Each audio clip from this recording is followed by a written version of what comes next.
All right. Well, I had another song planned, but the chords weren't correct, so this is an autobiographical song. Oh. Up on the housetop, reindeer paws. Out jumps good old Santa Claus. Down through the chimney with all the toys. All for the little ones' Christmas joys. Ho, ho, ho, who wouldn't go? Ho, ho, ho, who wouldn't go? Up on the housetop, click, click, click. Down through the chimney with good Saint Nick. It's Christmas time. Okay. I didn't realize that was autobiographical. It is. That's in good Saint Nick, yeah. Oh, okay.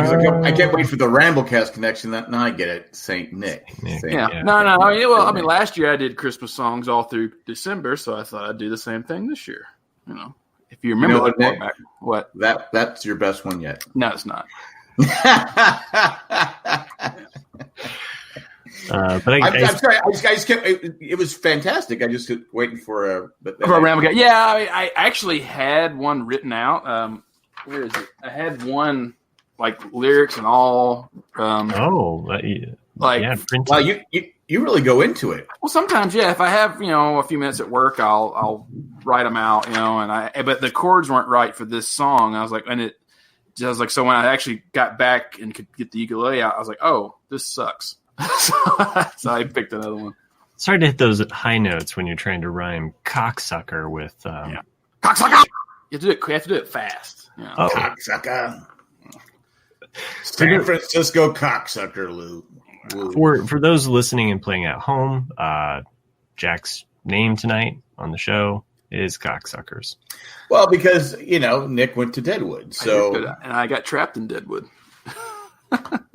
Well, since we haven't been on the RCAD officially in about 2 weeks here, why don't you fill us in about your Deadwood trip? Sure. So, because I was jealous. Since moving out to California and now Colorado, I only go home, once during the holidays. I go home during Christmas. I don't go during Thanksgiving because there's no point in spending the money to go back so quickly. And so when I was in California, I'd go up to Monterey or Sequoia or something. Well, this year I said, well, I'm going to go up and do Devil's Tower and Deadwood and the Badlands. So I made sure I had all the hotels booked and everything good to go, all planned out. And weather was great. There was a chance of snow on Friday night in Deadwood, 3 to 5 inches. And I went, yay. So it's going to be good. Good weather. Get up there. It never rains in Deadwood. It never rains, but it snows. It snows quite a lot. So, the Devil's Tower part goes good. Get to Deadwood, knock out all the main stuff I want to do in Deadwood. And the woman at the desk goes, oh, just one night?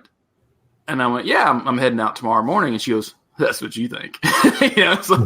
It snows 13 inches just that night. And then, it kept on and on and on. And I don't know how many feet they got, but I was trapped in Deadwood for a few days. And did you go to the Gem Saloon and the gym is not the gym. I mean, it was burned. I mean, all the town burned down it burned down a couple of times, I think. A couple of times, yeah.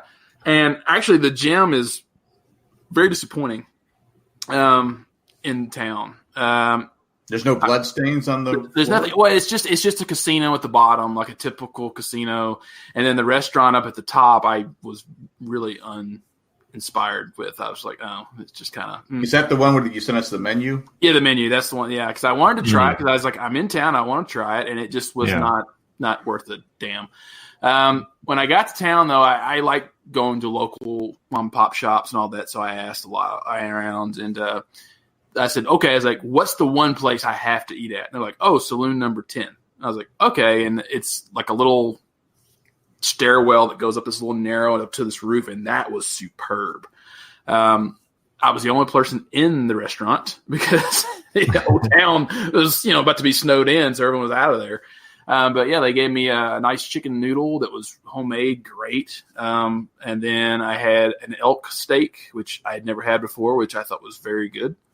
I'm reminded of A Christmas Story because I just watched that over the weekend. So the duck, the duck, and the fact that they're the only couple in the restaurant. That's what it was. I mean, it was interesting. Yeah. I love people watching, and that's why I like to take trips by myself, is just to see. And it was one of those great moments in the restaurant where I'm the only one there with like a wait staff of 8 that are all just sitting around one table, like just shooting the shit with each other and having fun. And like I'm like a fly on the wall listening to them, talk shit about each other in the town. I thought maybe you put a mirror in front of you so you could people watch. Since you're the only one there, but guess not. No. Yeah, I watch myself. Yeah, but they were nice. Yeah, I mean, I had a couple of gin and tonics, and it was good. I mean, and Jack knows, like I got there and I went to, I was walking down the main street there, and first place I saw was the original saloon where Wild Bill got shot. And you walk in there and it's because it's been raised. The whole town was raised in the early 20th century because it would flood so much. And, because there's no bathrooms. Yeah. And, the level was just a regular, like Western, what you would think of a saloon, but it's modern. And then there's a stairwell and it says, for $5 or a beer, just buy something at the bar. You can go down and see it's been remade, but that was the location where that saloon was where he was shot.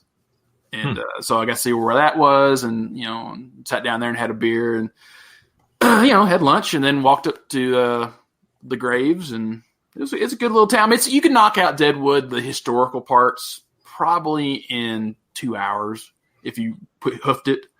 And then I went to the museum and saw like the history of Deadwood and all that. I mean, they got some stuff to do, but I was a little disappointed in the fact that there's so many casinos. It kind of hurts the vibe of the town. Like, you don't mind a few here and there, but like every single place down the strip is just casino. And you're like, Did anybody call you cocksucker while you were there? They should have. I was disappointed, that no one, the body was not thrown on my feet or, somebody tried to solicit prostitution on me, you're taking her home with you, Yeah, I was you owe me $1, Did you, partake while you were there? In what? Prostitution. Not prostitution, no. Okay. All right. I kept looking for. You didn't find Trixie? I was looking for Trixie. I didn't find her. Yeah. Should be pretty old by now. I did gamble though. On the first day that I was snowed in, I was the only one there, and there was one dealer, and he was just he was just sitting there at the blackjack table by himself, and so I felt sorry for him because he was just sitting there for hours not doing anything. So I walked up and I was like, "Let's play some blackjack. Let me slowly lose some money to you." And he's like, "Okay," and it was nice because we were just sitting there shooting the shit, and then he kind of taught me some things about blackjack and like how to improve my game and all that, So I was like, "Yeah, okay," even though I still lost. But, I mean, it's one of those where like I'm just playing because I like the mental challenge of the game. I don't really care about the money because I put down 100 and I went down to like $20, and then I went up to like 180, and then I went down to it's like ebb and flow. It's an ebb and flow of just the way the cards are. Well, the longer you stay at the table, the longer. Yeah. The more you lose. Right. Yeah. I feel the same way with cocaine. So it's more about I do it for more the mental challenge, and not the actual, drug itself. Yeah, speaking of cocaine, I know Jack saw it. Did you see that sweater that Walmart had to pull? Oh yeah, I did see that. Yeah, well, you sent it, didn't you? I sent it. Yeah.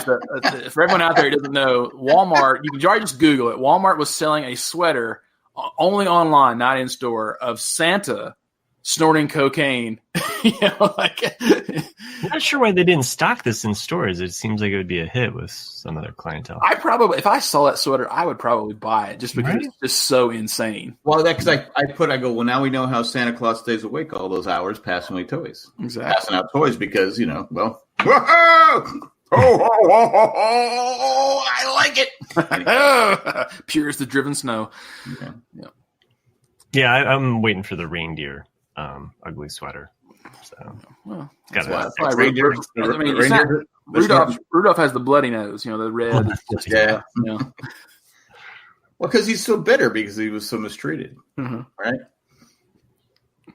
He kept a certain optimism alive. The cartoon. I recently watched The Grinch tonight. That was what my family watched. And the cartoon or the movie? The cartoon. Mm-hmm. Yeah, I've never seen the movie. I don't even know what that is. Jim Carrey made one. Right. No, I try to just forget it. Like I blocked. Oh, right. I like Jim Carrey, right, and I like the Grinch, but that version it's an abomination in my opinion. But the family, we sat down to watch the Grinch, and there's a lot you can identify with the Grinch. Like, absolutely, he's annoyed that people are making too much noise. Mm-hmm. Like, he kind of hates their consumerism. I realized on this watch, he doesn't eat roast beef, so he's a vegetarian. So I was really like, yeah, okay, I'm kind of. That's why he's so uptight. Look, I mean, exactly. I posted that a few days ago. I was like, if you really look at the Grinch, he doesn't hate Christmas. He hates people, and that's fine, And exactly. And then I've seen other memes about the Grinch, where it's like, look, all you really need to know about a human being is, do they like dogs? And the Grinch likes dogs. So I like the Grinch. Does he like dogs? I know. Does he like dogs? I kind of uses the dog. He whips at him. He does whip at him. Yeah. I mean, he actually like puts him through a sewing machine. Like, exactly. Some fucked up shit that he does to the dog. Also, I saw something the other day on Facebook where someone said, "Wouldn't you be a dick if someone was singing every 2 minutes? You're a mean one." You're a mean one, Mr. Grinch. At least he didn't staple the antlers to the head. To the head. So yeah. He didn't think about it. Yeah. Well, that's what in Scrooge, that's what they wanted to do with the mice. Yeah. Yeah. I love that movie. I do too.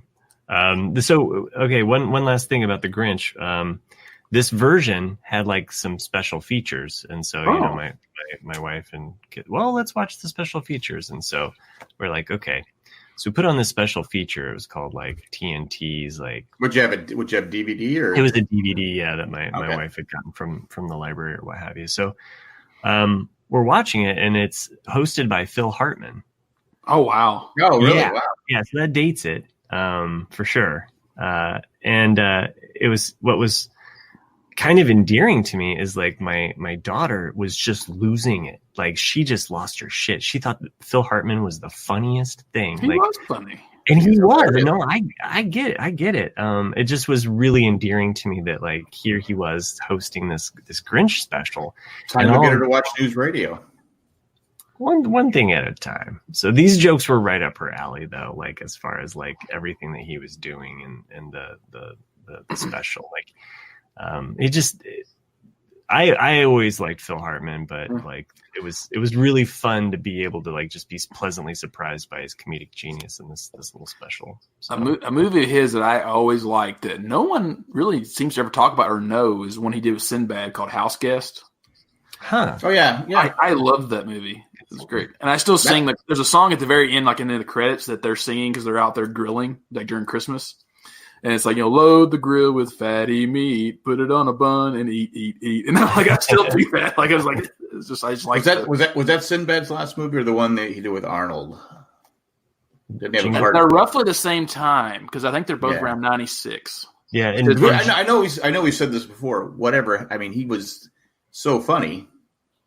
He just disappears. He still did a few more comedy stand-ups, and he did another one like 10 years ago, Sinbad. But yeah, he basically dropped off the planet. Yeah. But by the way, Phil Hartman's also in Jingle All the Way, which you're referencing. That's right, he is. That's right, he is in that. That's right. He's trying to win over Arnold Schwarzenegger's wife. Yeah. Like, he's trying to lose on her. So, because they're built the same, Arnold and Phil. Yeah. Are built the same. Yeah. By the way, tragic end for Phil Hartman. Oh yeah, terrible end. So, well, I've told you that before, haven't I? Like, it's one of those like random trivia things about his wife. That if you look at the SNL opening montage, when they're introducing all the cast members, is that she's in it with him, but it's just the back of her head. Huh. And it's because she thought of them as a comedy pair, and she wanted to be famous too. And if you see when because they're at a diner table when they introduce him, and he looks up and smiles like, hey, like.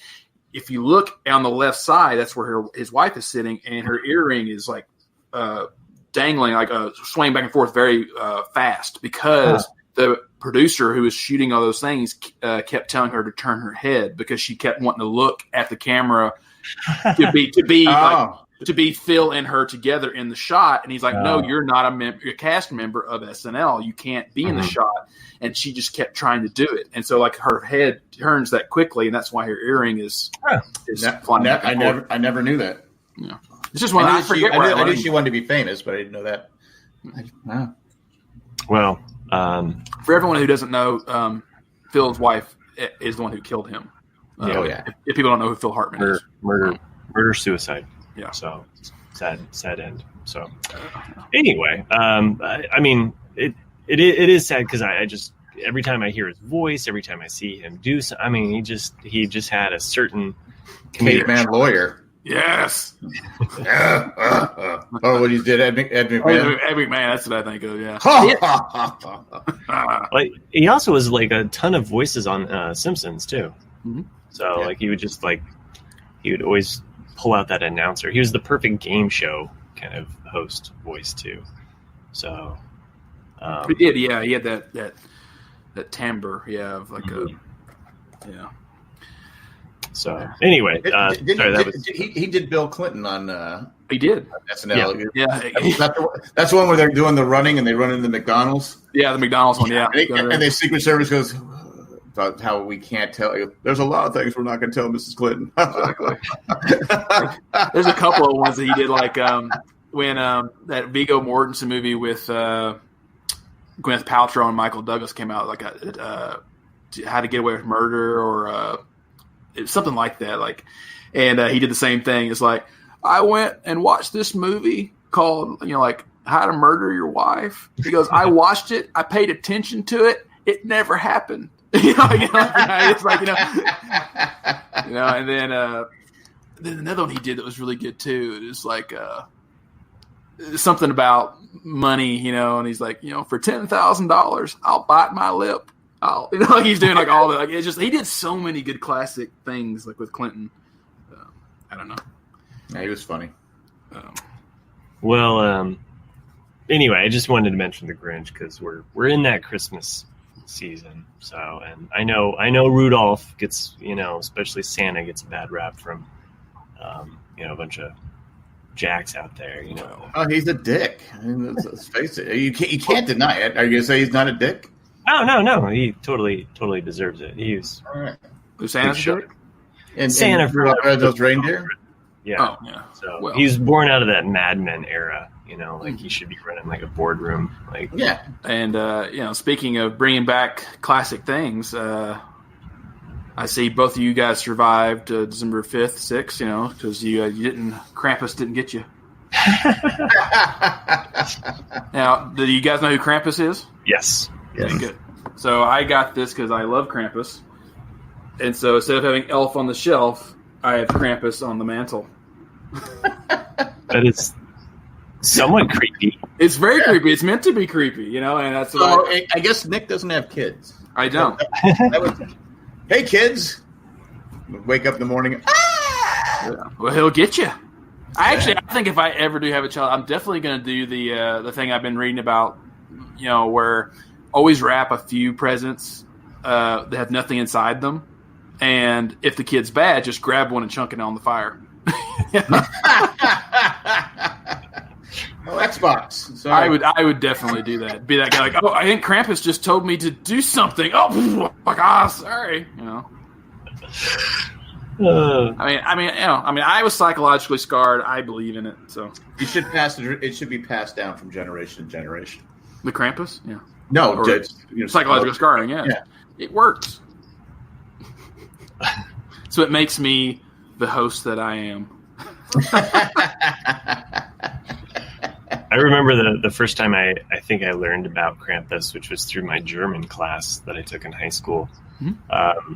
I took German, and the German teacher decided to play us this video. It's all in German. You're supposed to just keep up because you're learning the language.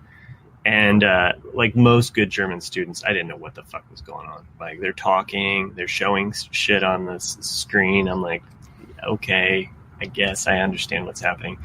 But anyway, Santa walks into these people's house with this really furry, nightmarish figure behind him. And I'm like, who the fuck is that? What is going on? And I'm just like watching like their Christmas traditions and trying to understand.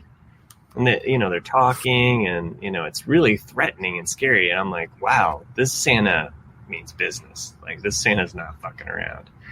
Then all of a sudden, like it shows burning trees Like, I have no idea what the burning trees were. Like, they were on fire, like forest level. And I never still to this day, like, I have no idea what kind of transition that was. Like what, what was going on in that German video. But that was Blitzkrieg. The Lightning War. Yeah. Yeah, it just went into World War II history. They were just like, okay, since we're talking about Christmas, we should also talk about actually, you mentioned German. I don't think I could be wrong, but I don't think my school taught German. I don't think that was even an option. We had wasn't Russian. Mine. No. We had Russian as an option. Yeah, there was awesome. Russian. Russian, Chinese. Well, I grew up in the Cold War. There's no way they would have taught Russian. We're looking for nuclear vessels. Yes. We had a teacher at our high school that specialized in that, and so that's why it was offered. So, but yeah, there was German. Did they rig elections like the class president and stuff? Did they? That was before that people were even aware of what was going on. Okay. So there's no. All we had was the typical French and Spanish, and French, Spanish, and Latin. I think was an option because my daughter took Latin. I go Latin. She took 2 years of Latin. I go, why don't you take Spanish or something you're going to use? Well, it is one of the things now. It's like Latin. Or like Sanskrit. It's like, I'll just study a dead language. Yeah. What are you going to do? Become Indiana Jones? Yeah. But she liked the class. Well, she got to go to Europe. The class went to Europe. So I guess that was cool. Yeah. I mean, it isn't. I mean, anyone takes osteology or any kind of anatomy, you have to learn some Latin just because it's everything medical is still written in Latin. I don't know why she took it. Because she was a pain in the ass and would always do the opposite of what everyone else would say. Well, she's your kid. Exactly. That's true. That's something I would have done, but no. Well, I really do wish, that's the one thing about our country, just because it's so big, is that we don't, it's not like Europe where you learn languages because you have to. I really wish I did know other languages. Yeah. Like I said, we've learned. We've learned your language over the years, Nick. That's what I mean. I'm still speaking English, but I'm speaking Southern English, and I enunciate. That is funny. Like I'm pretty fluent in Southern now. Yeah. I had a demo last week with some people in the Shenandoah Valley in Virginia, and my boss was sitting there with me, and he just looked at me like, I don't know what they're saying. Because like one girl, the one woman had the very high pitched Southern accent that's more like South Carolina, and then the guy had that very Virginia where it sounds like you got marbles in your mouth. So it's like, all right, going down there, going. It's like, God, get that Nick guy. We need a translator fast. You do. But even sometimes they get me too. I'm just like, I don't know what they're saying, but yeah. I love accents though, and why people say what they do. But what to say, what to do. Mm-hmm. That's what they do. So Jack, sidebar into. Did you notice on this current week's episode of Mandalorian what Western it borrowed from? This one, I had them all, but I'm trying to remember the episode. Where the kid, bounty hunters. Oh, the bounty hunter, the gunslinger. Mm-hmm. Yeah, which one did you guys think? I didn't. Searchers. Nick was up on it. Yeah, the Searchers. The Searchers. Yeah, I had the other one, Magnificent Seven. Yeah. But this one I didn't pick it up. We didn't talk about it on the episode. Oh, we just kind of talked about how at Eckhart Rickner and JP, we were kind of talking about how it's kind of just it's kind of on a treadmill right now. The Mandalorian. It's kind of like which way is it going to go? Oh, right. Yeah, Matt and I had. They need to. Is it going to be more of a kid show? Or more for adults? Well, I think they're skirting that line, that razor's edge of that, and I think it's doing a good job.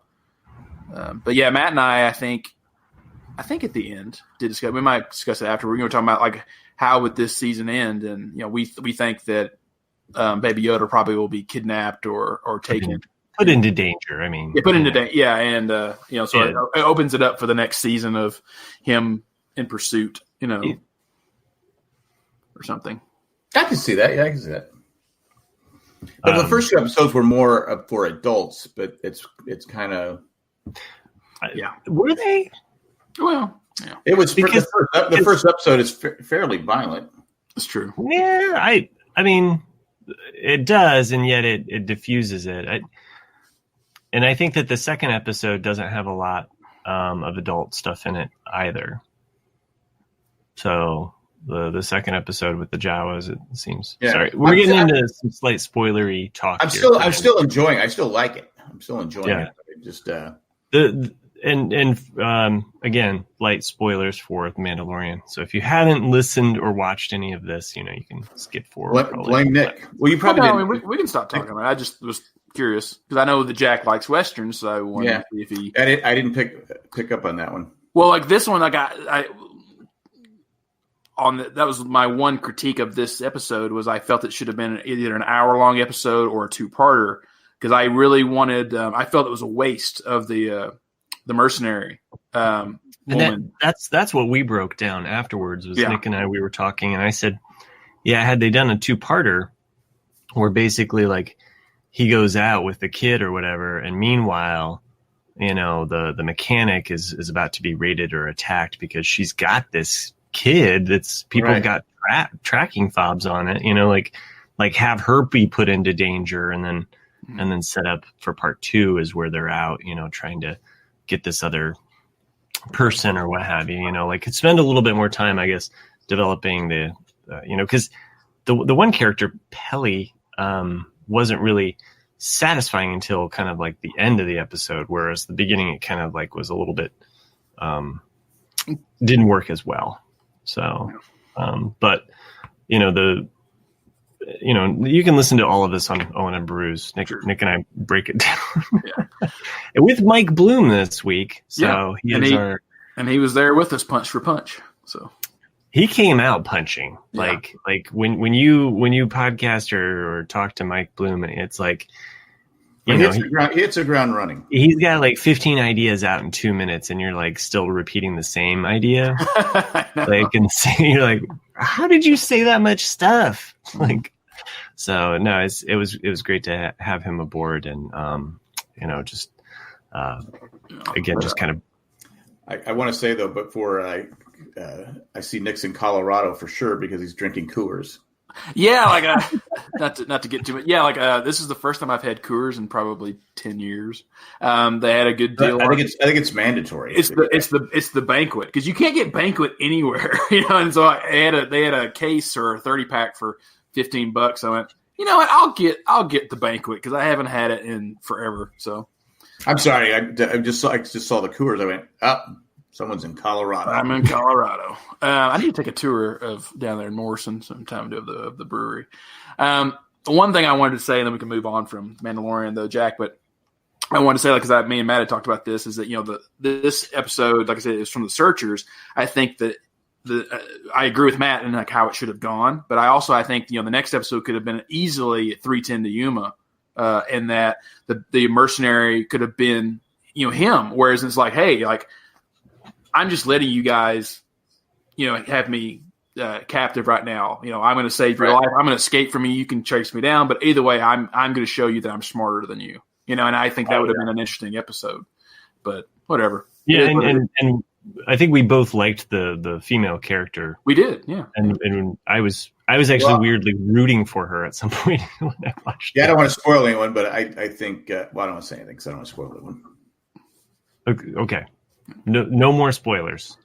Yeah, I mean, I could say it, but that would be a spoiler, so I don't want to say anything. All right, spoilers off, or spoilers back off. Go have a Coors for a second. No, I'm just kidding.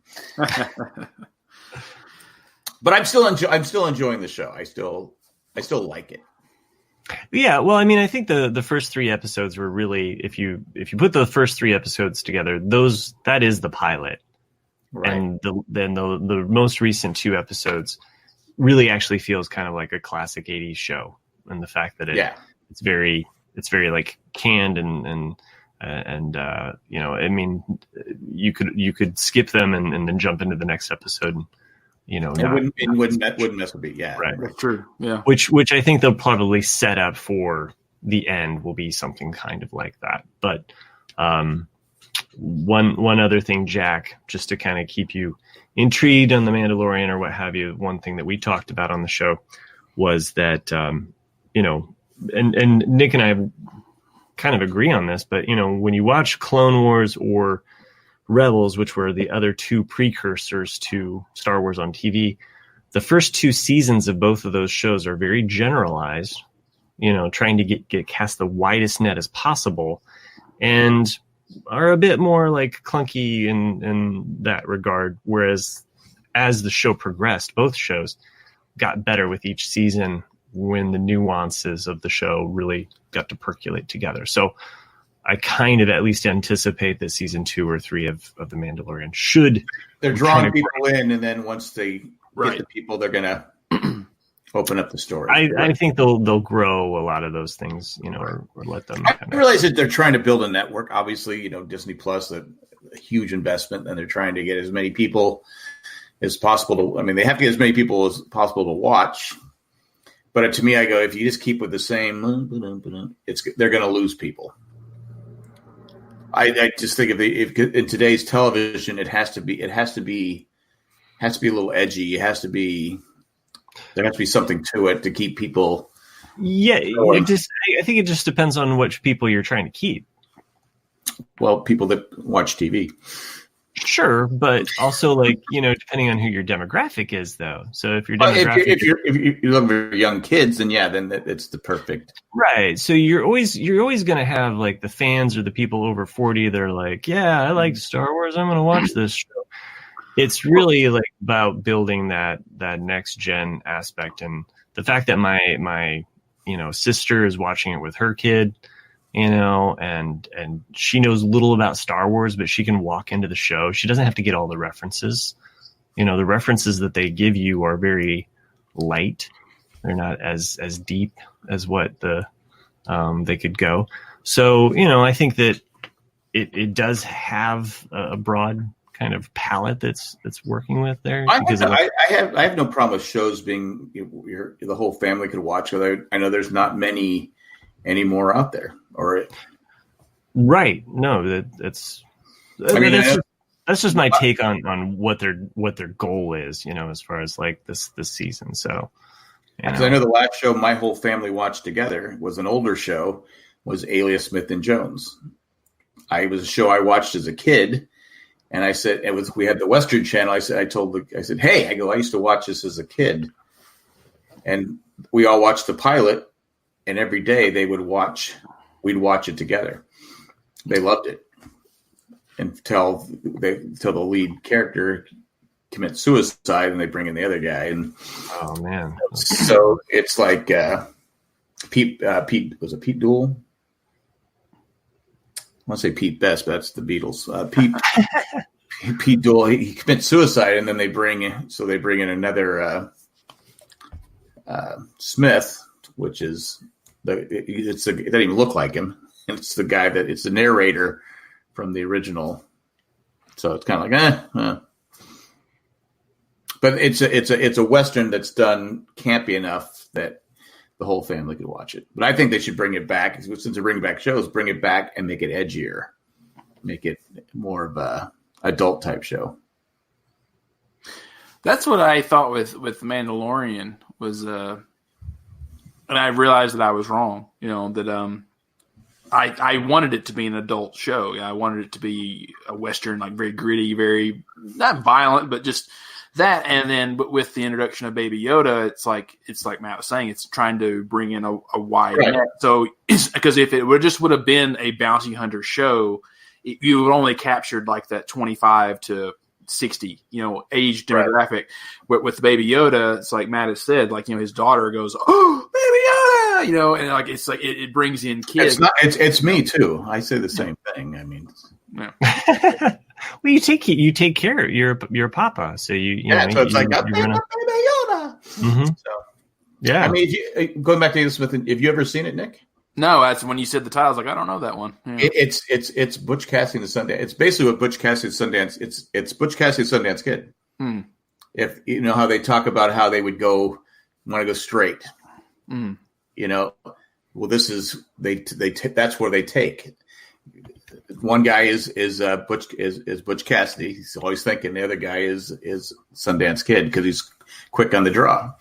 I think you would like it. I think it's on Netflix or Hulu. Hulu, one of the two, and it's a 70s Western. You know, it's early 70s, but no, it's not that one. Oh. I mean, you said they went straight. I just was curious. I'm sorry. Well, they went honest work. They want to go be honest, but they have to earn it. Mm-hmm. No more gigolo lifestyle. See, a lot of people don't know that they're trying to go straight or honest, and I see. But it is Butch Cassidy, Sundance Kid. That's maybe why I liked it at the time. So yeah, I can see that. I mean, I still like. I mean, Butch Cassidy. I mean, it's my favorite just because I like the way it's shot. I like the humor in it. I like the action. I like everything about it. It's great. Bum, bum, bum, bum, bum, bum, bum. I'm waiting for that moment in The Mandalorian where he's like, "Who are those guys?" You exactly. know, like, you know, it's like it's coming. Pro favor. Yeah. Yeah. So you guys, before we get to a movie that both of you guys saw, I have not seen, but you guys can give your review. Let's take a quick moment for a commercial break. Pop open a Coors. Or some other better beer that, you know. Oh, I could definitely feel the listeners cringe when the intricate Coors, like, oh. Someone drinks it because they're still in business. I am drinking. I mean, like Coors Light is everywhere, but that's what I mean. Like, just the fact that it's a Coors Banquet, you never see Coors Banquet. Oh, Coors Banquet, yeah, that's my grandfather used to drink Coors or Olympia, any of those cheap, crappy beers. Billy beer. I'm drinking the opposite of that. I'm drinking a Young's Double Chocolate Stout. Oh wow! Wow. It is a very. My grandfather drank everything and anything, so he was just a bit of an alcoholic. So, yeah, well, not a bit of an alcoholic. He was when I was in China. It made me happy for like a couple of days that like everything I drank had the pull tabs, and I was like, oh my god, you know, blast from the past. There's an episode of Emergency that I can never forget it because the guy's choking. He puts the pull tab into the drink. Engine 51 gets there and he goes, "Oh, he's choking." I go, because I think everyone always did that. Always put. Yeah. Well, I had a Coke. Back then it was Coke. You just throw the tab because we were taught not to litter. That was back when they were really pushing the littering. You know, they had the Indian guy going around. Oh, they did right. Yeah. Crying because you know. I remember San Diego was 29% cleaner because I was taking the pull tabs and putting them in the thing. But after that episode, I went. Not doing that. Screw it, San Diego. You're 20% cleaner now. People don't give a shit about keeping America beautiful. So, rape America beautiful. That's not when you have those pull tabs. It's like yeah. No, I'm talking about just like people with cigarettes. Like I always see people like just dumping them out, and I'm just like, come on, come on, Pete. It's so annoying. I actually get more road rage when I see the car in front of me. Like shove something out their window, you know, and it's always like a cigarette or something like that. Yeah. I'm just like, you heathens. And like a truck that's just blowing out soot. That always drives me nuts too. It's like, dude, like I was following a truck. Get a new muffler or change your oil. What the hell? It was a Dodge Ram truck, and it had all these Go Green stickers on the back of it. And I'm like going, all right, this guy's just being a dick because it was like the whole thing, like you said, the smoke, and he's got this huge. Fucking, billowing environment killer machine, and I'm like going, like this. It was all like there's like tons of bumper stickers on the bed of the truck. And I'm like going, or whatever the door is called. I can't remember. The drawing a blank on it. Tailgate. I'm like tailgate. Yeah. I'm like going, Come on, no way. It's just this guy's just being a dick. He's trying to piss people off because I go, there's no way. I go, you had some guy in a Prius trying to run him off the road. It was ugly, but no, I was like going, no, you're just being a dick. You're just being a cocksucker. Way to bring it back to Deadwood. Yeah, there you go. It was a neat menu. So everyone out there, I sent Jack a picture of the gym's menu, and it was all the food was named after characters from the show. Right. And the one thing I took it, but just because of the one particular meal on the menu was Mr. Woo's pork ribs. And I said no. I said no chance. Definitely not eating that. They could be the best thing in the world, and I wouldn't eat them because the whole time I'm thinking I'm eating human. Yeah, he's like, or I'm eating pig that's been eating human. Right. By the way, I'm just curious. Like, what was Trixie's dish? I don't remember if Trixie, I think it was a drink. Like she probably that would make sense. She had a cocktail, I think, but she would have a cocktail. Yeah. Sorry, I meant to type that. You forgot to put in the chat, huh, man? Yeah, I forgot to put that in the chat. Yeah, so I've got Prospector's prime rib, Mr. Woo's pork ribs, Wild Bill's walleye, Calamity Jane's half chicken, Buffalo. I don't know if I'd want Calamity Jane's stuff either because she was always dirty, throwing up on herself, pissing herself, crapping herself. That's why it's a half chicken. Yeah. I think I shit myself. That's okay. I apologize. And then the thing is like you see her like that same actress. What was she in? She's in Lost. She's in Life. She's in everything. Yeah, there was another show I think on HBO that I'd seen her on, and I was like, oh my god! Like I can't believe that's the same actress. Robin Witchett. She was in Leftovers, I think, wasn't she? That was it. That was Leftovers. Yeah. Oh, I think she was in Leftovers. I want to say Leftovers. She's in a lot of stuff. Like I said, she was in Lost. So I don't remember her in Lost, but that was the episode where everyone thought that she was a guy, but she was really a guy. But it was I think that was the theory back then. I'm not there yet, but she plays Juliet's sister, I think, because Juliet's trying to find a cure for cancer or something like that. Season 3, because that's why Juliet goes to the island. Yeah, I believe something. I could be wrong, but I'm not there in the rewatch yet. But yesterday we discussed for 2 hours. We discussed basically the other 48 hours and Collision. It was a lot about Ana Lucia. Was she misunderstood? Was she a killer? Was she a villain? Was she a hero? And it was an interesting conversation, I thought. I think I just need to bite the bullet because I always, whenever I do a Lost rewatch, I start at the beginning and I never finish it. So I just need to bite the bullet and just start with season 3 and just go from there. It's like because I always just end up not being able to finish it. Well, this one I have to. So yeah, it's the easiest way to finish a rewatch. But. I mean, I'm right there with you, Nick. Like I think season 3, as well as 4. 4 was probably like the writer's strike and. Even though it was like such a condensed season, I remember really enjoying it. And then season 5, like I love all of the Dharma stuff that happens in that season and all of the time travel. Well, not all of it. Yeah. Rose and Bernard should have worked for Dharma. Okay.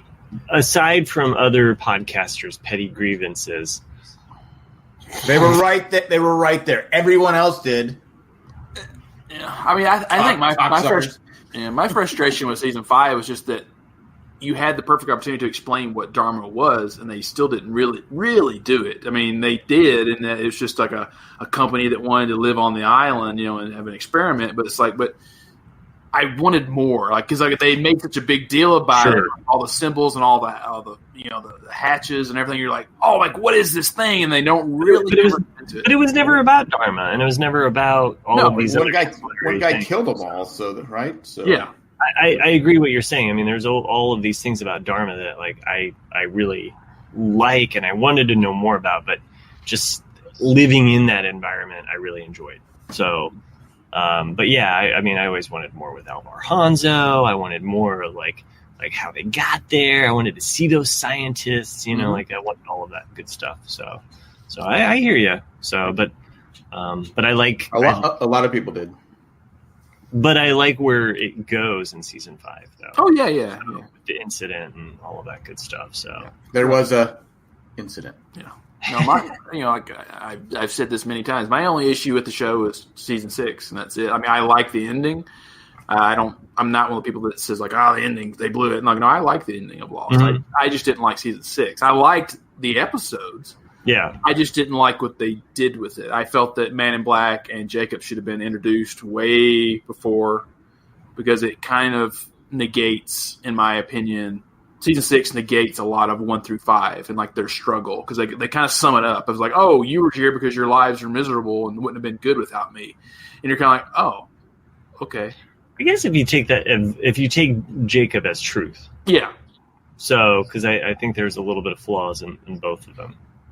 So, and I never understood why Locke died. You know, like because he was an idiot. I know that. No, not actually Locke dying. As in, like, okay, I'm sorry. Once, what's the big deal about Man in Black leaving the island? All you ever wanted to do was leave. Just let him go. I get it. I've said it all the time. He's the Grinch of Lost Island. Like, I don't want to hang out with my brother and my mom anymore. This is fucking boring. Come on, man. Jeez. It's the Star Trek 5 thing. He's been imprisoned on that island for God knows how long. Just let him go. He just wanted to experience life. Oh, we got to kill him because that's just wrong. and Jacob was a tool. Let's face it, he was. He was a bit of a prick. Yeah. He was a loser. I'm just saying he's not perfect. I wasn't going to call him a prick, but he is a prick. You could make an argument that he's the worst person on Lost. How many people did he bring to the island that died? Okay, I'm just thinking about some other people, because like what about Sawyer's dad? That guy. Sawyer's dad, terrible guy, but I'd still put him higher than Jacob. How many lives did he affect, opposed to Jacob, who brought? I mean, how many people died on 815 just to get the few candidates to the island? Sawyer's dad was a grifter. You could see the rippling effects of like what he was doing. Like breaking up families. Like, I get it, but that happens in life. So right. What was going to happen was going to happen anyway. They were going to break up anyway, so he just sped the process along. Yeah, divorcee children out there everywhere. Listen to what Jack says. Stealing kidneys. It's going to happen, so you just speed it up. Human trafficker. Listen right here. Jack is a sympathizer. He is okay with you body harvesting people for organs. So. Where does it say that I was happy with that? I mean, he took his son's organ, right? Yeah. Just putting words in your mouth, Jack. Okay, that's fun. I don't care. Anyway, speaking of poop, I wanted to talk about something that has happened to me. I've been watching my Grandkids. Really shitty. And Chris isn't here. Chris isn't here, but he's experienced the poop explosions. And Matt, you've had. I mean, I don't know, Nick, if your nephew, niece, have you changed their poop explosion diapers? No, I refuse to do Code Brown. And just to clarify, like, I have not had pooper explosions, but my children have. I bet at some point you had pooper explosions. Yeah, you've had it. You just don't remember. You wake up and go, what the hell's all over me? Oh, I had a poop explosion. Right. So, I'm like, oh, this is just 40 people. So last week I'm watching my grandkid, and I couldn't talk about it last week because we didn't record, but I'm sitting at my granddaughter, and I have my grandson, 16-month-old, 3-month-old, and I go, what the hell, dude? You stink. So I go, oh my God, he's got poop just from one end to the other, all over his clothes, all over everything. So I'm using 1,000 wipes to try to clean him up because it's a mess. It's a poop explosion. The cat comes down, looks at me, and starts going, yeah. I go, don't you fucking throw up. Don't you fucking throw up. Throws up. So after I got the poop explosion, I got to clean up the cat throw up because the cat throws up in front of me. I go, really? Whole fucking house? You had to come throw up right in front of me? You dick.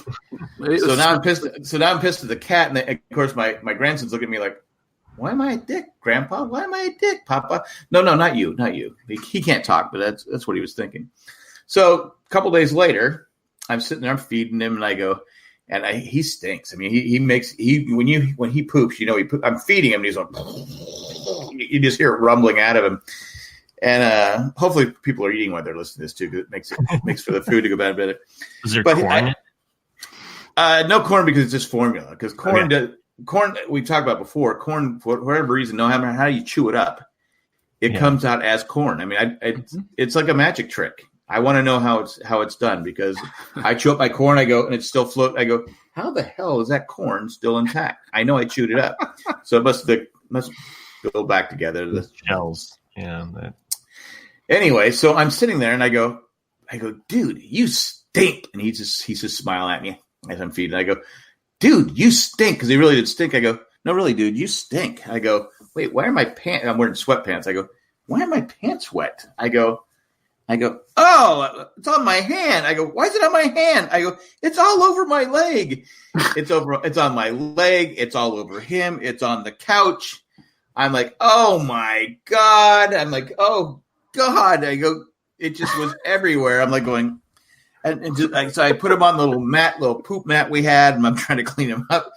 And he just thinks it's the funniest thing in the world. But I'm like going, I got to go wash my hands first. So I'm washing my hands and getting all the poop out of it's everywhere. And it just was like, oh my. And so my daughter goes, what are you doing? I go, what do you mean? What am I doing? What do you mean? What am I doing? I go, I'm feeding him, change his diaper. I go, it's his poop. The only thing I can think of is maybe the way I was holding him.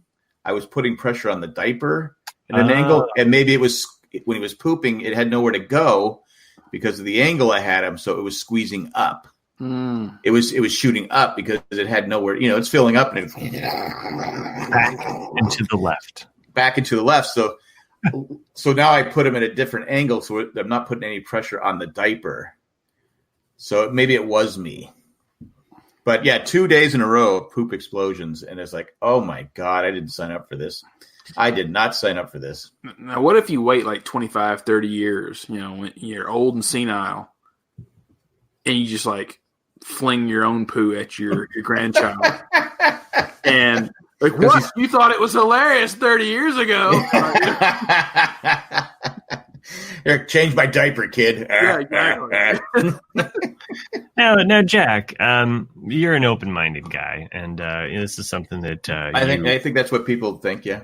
Yeah. Everyone that I've talked to that knows you, they're like, Jack, how would I describe him? Open-minded. Mm-hmm. There's a river flowing.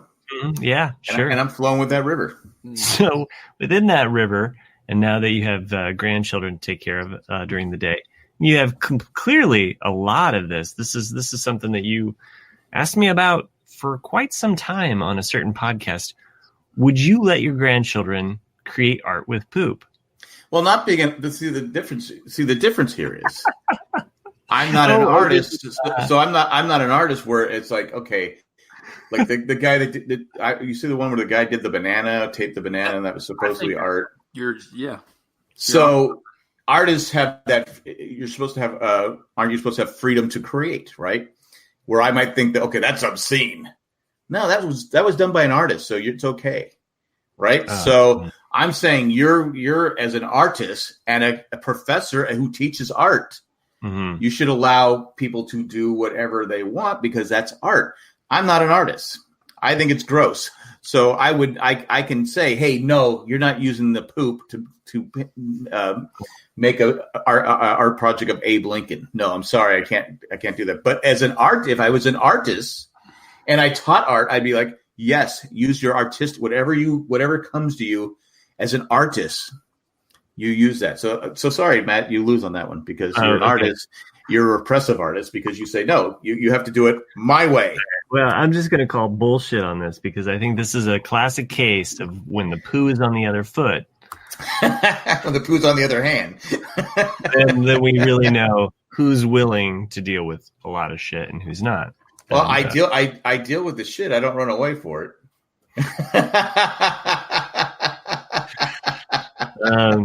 I think we could repeat that one, right? Mm-hmm. I didn't write it. Someone in the chat wrote, and it wasn't me or Matt, wrote, painting of Trump, dirty diapers smeared across his face, $1 million. There's probably some people that would be willing to pay that. Hey, speaking of Trump, did you realize that our president is like in the middle of an impeachment scandal? Did you guys know about this? No. Oh, okay. All right.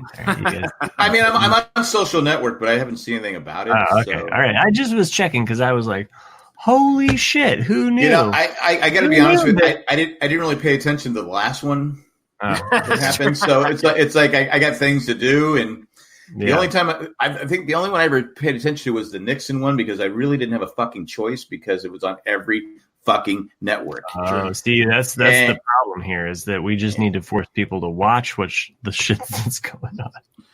So I don't really have time because I got poop to clean. My grandkids don't want to watch it. Yeah, and I got Disney Plus. I can just put on a Disney movie. Oh, sure. I'm watching the Mary Tyler Moore Show, which I'm rifling through. I'm in season 3. Oh yeah. And Mary Tyler Moore Show was ahead of its time. It's about a single woman who doesn't need a man. Mm-hmm. But there are problems with this show. Yeah. I've noticed that Rhoda and Mary are always complaining about their weight, that they're always on a diet. They're always on this. Did you notice? Okay, so when I was watching Mary Tyler Moore, I just jumped in. Like I was just like, nah, I'm not messing with the pilot. I'm just going to jump in. So I jumped into season 3. I was like, holy shit, she is going through some anorexic shit right now. Yeah, she's extremely like I'm serious. Like listeners, just watch episode 1 from season 3, which is a great episode because it deals with the pay difference between men and women. Oh yeah, so it's really funny. It's hilarious. Some really hilarious stuff. Dealing with something that's like socially going on still to this day and relevant. It's definitely ahead of its time. I mean, it does, but Mary is extremely anorexic, and I was like, wow. But there's an episode they have on her where one of her best friends, they're married couple, and one of the women, the actress, she was an actress on Alice. She was one of the waitresses on Alice, and the kid that was on Callis's kid just passed. Philip McKeon just passed away. 55, long illness. I don't know what happened to him, but anyway. But she's really skinny. Rhoda's skinny, but they're always talking about I got a diet. I put on weight. So as a child. I mean, people who are my age or who grew up watching Mary Tyler Moore Show as a female. Did that mess with your brain? I mean, I don't know. It totally messed with my brain. No, I what I'm saying is that, how, we're, if you're watching this and you see actresses that are clearly not overweight, complaining about being overweight, how does that affect you? If you're a teenager where your body is, going, how does that affect you? Oh, you look at society through the entire 20th century. Like you look at women in the 50s. Like, I look at pictures of my grandmother, when she's in her 20s. If she was probably 5'3", I bet she weighs 90 pounds. She's just little. And like the stuff that they wear with those pointy bras and like the wings that got emphasized are so strange to us compared to today. But you see that like throughout the decades, like how women were more comfortable with their bodies for sure. But yeah, I think it's just because like the women were the previous decade, I don't know, because of societal norms or whatever, they are smaller. So if it's normal to be 90 pounds in the 1950s, but all of a sudden you're 100 pounds in the 60s, like, oh my God, I'm fat. And you're like, and now you're like, are you serious? Yeah. Are you serious with this shit? You're not fat at all. But it is a bit like, my wife and I were watching an episode too, and she noticed it right away. And it is a bit disturbing. You're like, oh man, like you're going through some stuff here. And I just wish that you were comfortable with your own body. She was a diabetic. So I don't know if that had anything to do with it. I don't know. What I'm talking about is the emphasis was always, we're dieting. And Valerie Harper and Mary Tyler Moore, we're not heavy. That's what I'm trying to say is a groundbreaking show. I'm not picking. I love watching it. It's fun. Still today, still funny. I mean, some of the jokes you'd have to know what's going on because of the time. Things of the time, yeah. But I'm like going, how did this affect young girls growing up when they see Mary Tyler Moore, who's very popular, very, very pretty, and she's going, I'm 120 pounds now. You're like going, right. Well, you're like 5'9", 5'8". You should be 120. And she's like, I need to diet. And Rhoda's always on a diet and they're always complaining. You're like going, well, Rhoda, you're not heavy. So I just wonder if a show that was groundbreaking still had issues. Oh yeah, for sure. Back then. That's everything. I mean, like, cause you look at Cheers, like they talk about that now, like Ted Danson's character being sexist and misogynistic and all that, and even Friends, like people are criticizing Friends now, and that show's only been over for 15 years about how there's a lot of fat shaming and a lot of things in that show, and you're like, well, with Monica, I remember the fat shaming back then, and just being like, this is kind of a little weird, and then also the fact that it's very white. It's not until like the later seasons where you're right. Ross they try to introduce some ethnicity, but I mean it's kind of, well, you guys are shooting for one season out of 10. like it's not very thorough as far as like being ethnically diverse in any way. But I'm talking about a show. But was Friends really groundbreaking? Was it like a show that people had, this is a groundbreaking show? I mean, I think I have the same opinion of it as like I do Lady Bird, the movie that came out a couple years ago. Like, it got, critically acclaimed and all this. Like, Friends took a very good formula that's been established and executed it well. And that's how I think of Lady Bird. Like, Lady Bird is a coming of age story of a teenage girl movie. And it's a very good story, and it's a very well executed story. But is it original? No. And that's what I think of Friends. I mean, Friends is just a really well executed sitcom. But that's my opinion. But again, I love Mary Tyler Moore show. I was a huge fan of Mary Tyler Moore. But I never really paid attention to it before. I'm like going, God, every episode is about weight. And like you said, season 3, she is really, really skinny. So I don't know. And again, I'm not criticizing, but it's just like, anyway, it's just things you notice. Like when I was rewatching Cheers, I go, man, this show towards Rebecca is very sexist. I even posted on our Facebook page, maybe Patreon. I said, and people said, no. They just kind of blew it off. Said, no, it was still funny. And I'm like going, yeah, but could you have a show today where the lead actress is basically sexually harassed over and over again, not just by Sam, by everybody. There's so many. You couldn't have the Honeymooners today. There's so many shows you couldn't. No, it's true. One of these times. I was recently because I've been rewatching 30 Rock. That's kind of been my wife and I, like, we'll throw on an episode here or there. So not like a religious rewatch, but rewatching the show. And it's in the last season. They do one of their live episodes, and I had never seen this one. So funny. They make fun of the Honeymooners so good. And like how many times like they're like, I'm gonna physically just punch you in the face. Like how often like they just like make that a comedic joke, and they just riff on that so hard. So but to Ralph Cranman's credit, he never did it though. He never did it. Yeah, he was a fan of psychological scarring. Sure, yeah. I was going to say, like, the verbal abuse is still right up there with the one of these times, Alice. But I don't think I think Alice would have taken him out. Probably, she didn't back down to Ralph. Anybody slightly attracted to Alice? That started the whole thing where you have the attractive wife and the unattractive husband. Yeah, they did that with King of Queens. King of Queens. I mean, you look through all of TV. It was all the. Well, you look at like the movie Christmas Story.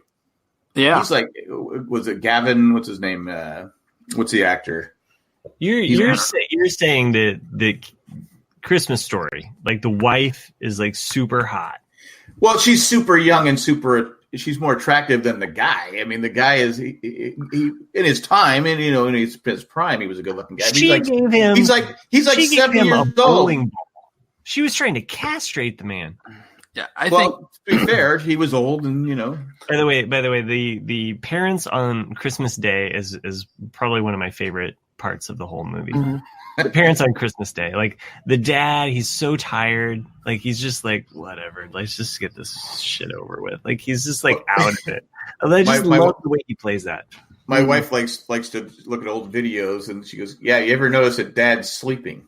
I'm sleeping because I dressed up as Santa Claus, and I'd eat the damn cookies, and Cindy's filming it, going, I go."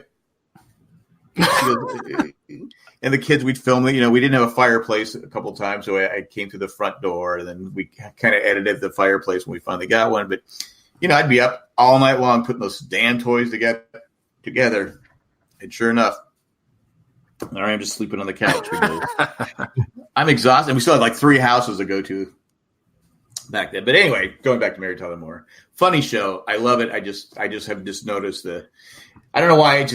A lot of, you watch an older show and you start going, that probably wouldn't be a good joke nowadays. Because Lou is very sexist, but he's lovable, Mr. Grant. So yeah. And he's very honest. He goes, yeah, I would. He goes, even when he talks about the pay difference, he goes, well, because he had a family. He's a man. Right. I know. But she's like, but did I do the job better? Oh yeah, you're much better than him. She storms out of the office and then she comes back with a better reason, and it's great. I mean, it's a fun episode for sure. I think I can't.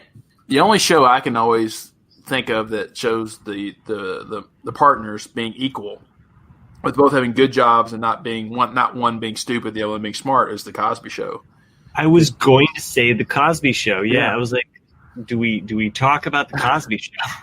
The Cosby Show is good. It's a good show, and it still holds up. I mean, but like saying, he's a doctor, she's a lawyer. They're both equal partners in the relationship, and they raise great kids. I mean, so it's a well-rounded show. I mean, ahead of his time for sure. That's because Jack said something about watching a show with his family when he was growing up. The only shows I remember watching: Simon and Simon, Cosby Show, Wings, and Cheers. So the shows I remember watching with my parents growing up. Yeah. There's another one too. I can't think of Chasing something maybe, or I can't remember which one. But there's another one that Paper Chase, maybe. But I don't know. It's something. It was a lawyer show. It was a long time ago. but yeah, maybe I don't know. So okay, I teased this all the way back at a commercial, which was like about 30 minutes ago. You guys saw the movie. I did not. Yeah. Why don't you guys talk about that movie? You go ahead, Jack. Well, I got to start by saying that went to Alamo Draft House, which is I preach it all the time. I keep telling Jay, you got to go there, Jay. He gets mad because he gets mad because he took me there for my first. I took you the first time we went there. Anyway, so I get my double rum and Coke, and I get my soft. They make a great soft pretzel with cheese. I mean, you dip in the cheese; it's so great. It was really warm in there, and I had my sweatshirt on, and we got the 6 cheese sandwich. Cindy and I split it because she gets her fried pickles. She didn't get a movie pickle like Nick, but she gets fried pickles. So we're eating. So by the time the movie comes on, I'm like, they have this recliner, but in the Alamo Draft House, you can't make noise. So I sneezed when the movie started. Literally, everyone in the theater turned around and looked at me.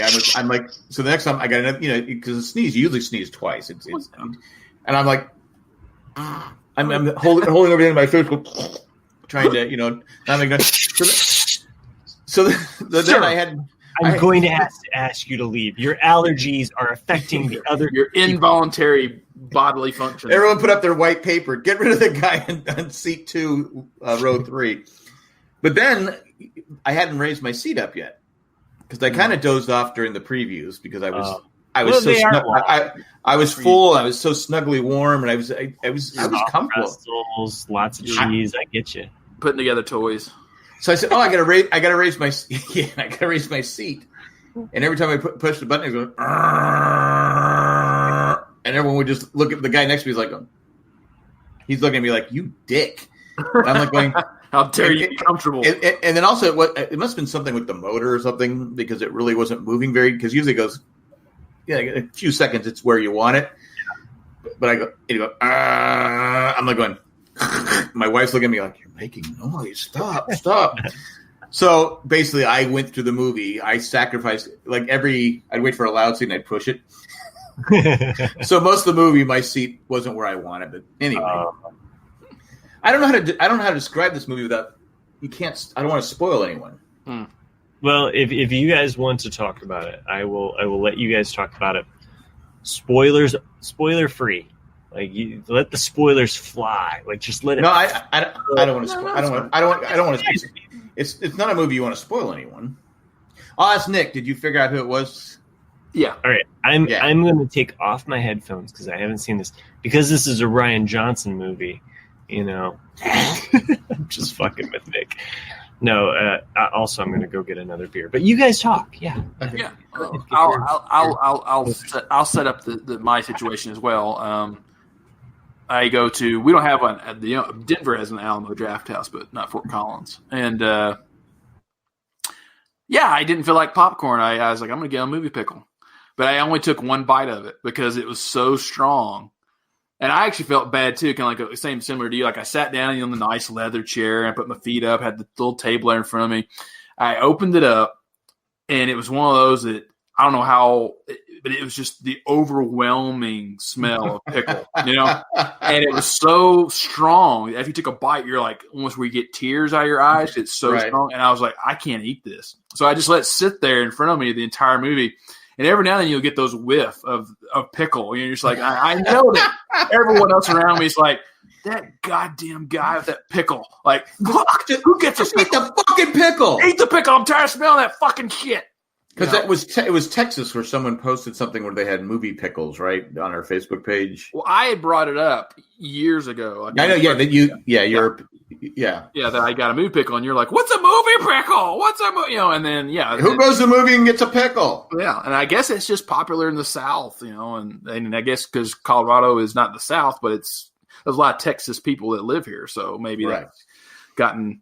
But you had that strong pickle smell. I had a strong, and I know people smelled it and probably were like, "Fuck, you're ruining my movie experience with this pickle smell." All I'm smelling is pickle. Because the guy to the left of me got a large toe popcorn and didn't eat one bite of popcorn. Because it tastes like pickle. And that's what I felt bad. I felt that's what he was. It's like, I can't eat with that fucking pickle.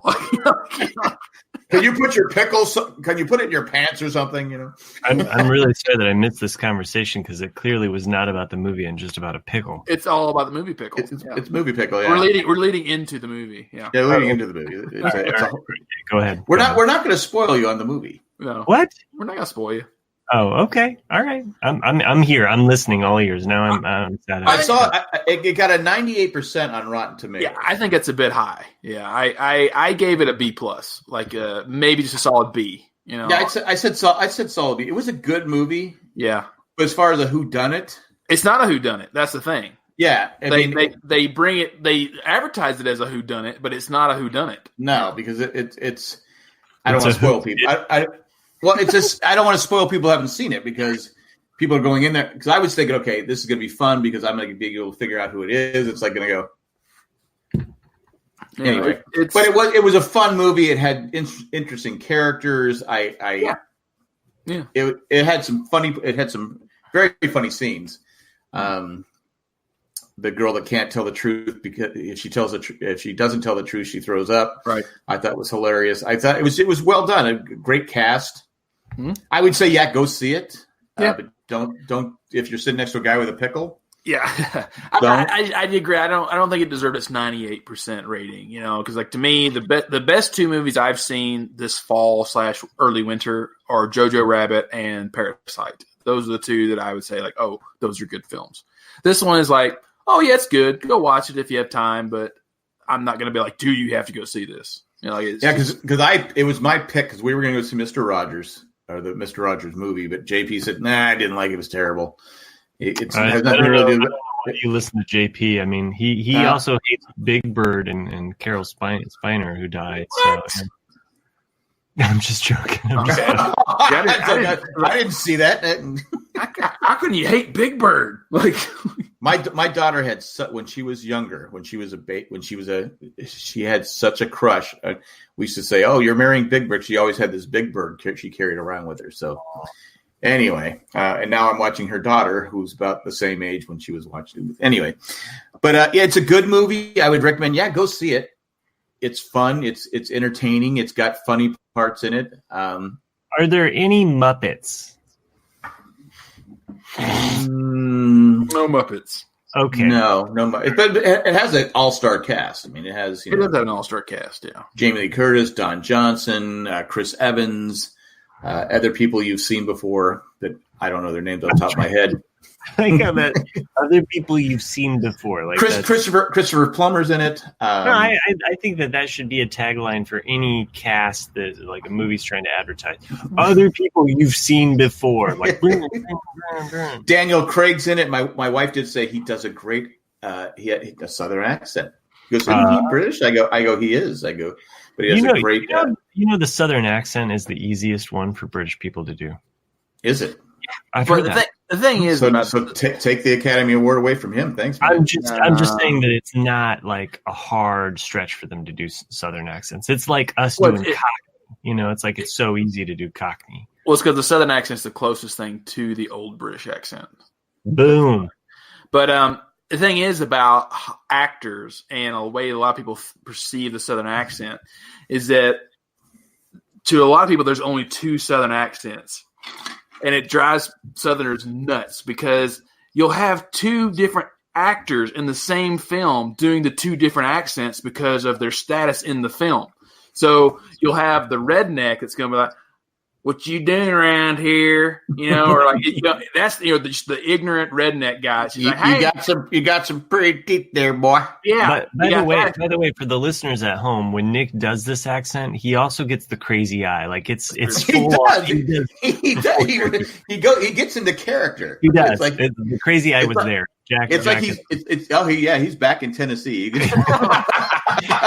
Definitely channeling some people he knew. Or you had the Daniel Craig accent from this movie, which is the educated Southerner that's like, "Now if I go down here, if you give me the that's what it is. Like you have the two. That's it. You have those two accents." Well, one of the I won't say the character, but he says, "Look, Foghorn." Yeah, exactly. He's doing Foghorn. He's doing Foghorn. Boy. And that's what it is. It's like, I'll say. There's definitely a game afoot here. And that's but in movies you'll have the two accents side by side. So you can't do the both. Like it's one or the other.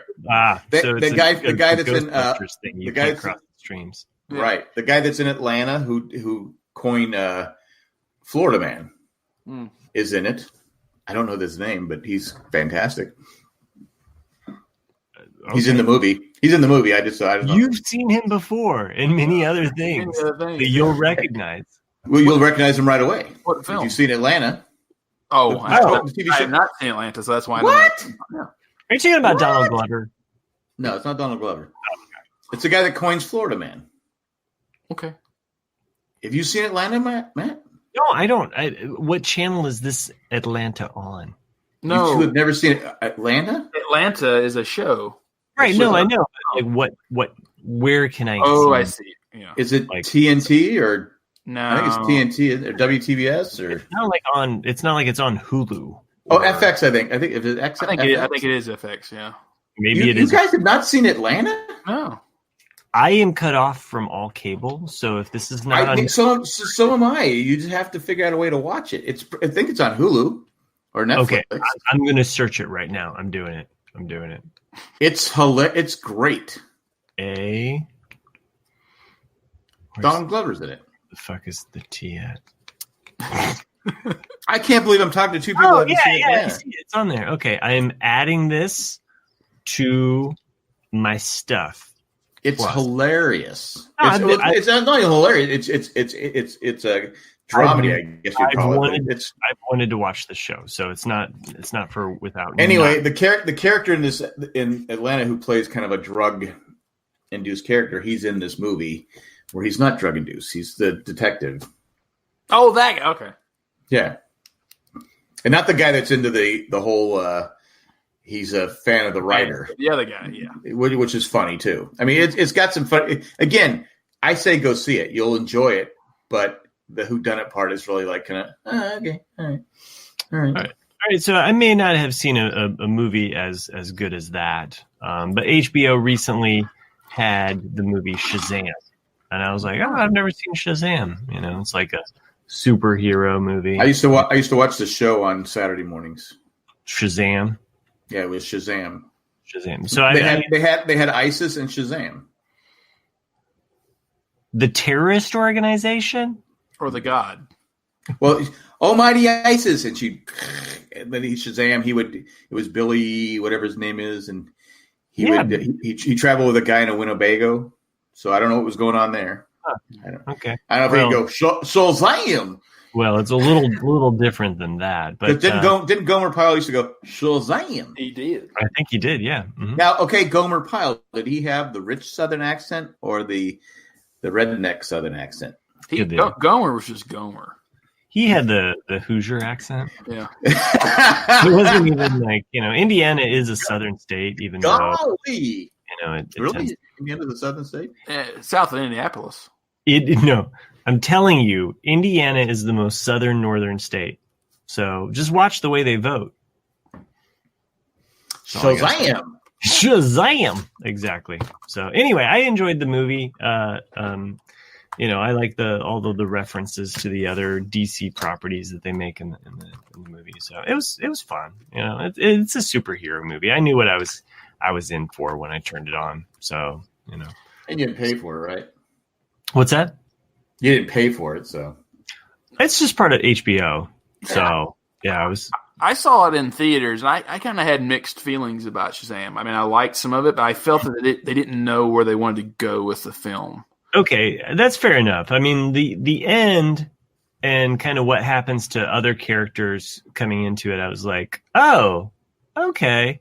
And like that was a fun way to end it, but it's not like I'm invested in it. It's not like it's like, Batman, where I'm going to fight someone to the death on the internet because, like, oh my God, they put Robert Pattinson in my movie. He's running around carrying that bomb, right? We're talking about the original Batman. Oh, yeah, or Batman carrying the bomb that has bomb written on it. Yeah. Hey, they have to let the audience know that shit is the bomb. Well, it's also the 60s. We needed help because you kind of go into that film because it's DC for one. Yeah, it's going to be a fun, lighthearted kid film because it's about kids that that one of them becomes a superhero. Right. But then there's two scenes in it that are dark as hell. Yeah. And you're like, whoa, that came out of nowhere, and it just so that's what I mean. It's like. It's like George R. R. Martin writing. It's like, I'm writing a really nice scene. All of a sudden, it's like, I should throw some tits in there. Like, it's one of those where like, no, I'm with you on this, this because, okay, just for some perspective, okay, like there's a lot of different movies or whatever, action movies or superhero movies that I'll watch with my son, right? I'm like, okay. My daughter doesn't want to watch Spider-Man. She doesn't give a shit about Spider-Man because it's a man. Whatever. I agree. I'm not a Spider-Man fan. I know your opinions on Spider-Man. They're well known. He's both blue and red, and you can't decide if he's a Republican or Democrat. I get it. Okay, but Spider-Man though, like my son and I, like we can watch it, and there's some cussing that happens and some allusions to some other things, but still, when I watched Shazam, I was like, whoa, this went like further, like in the PG-13 rating, where I was just kind of like, I don't know if I can really watch this with him yet. Like I just felt like it went further down But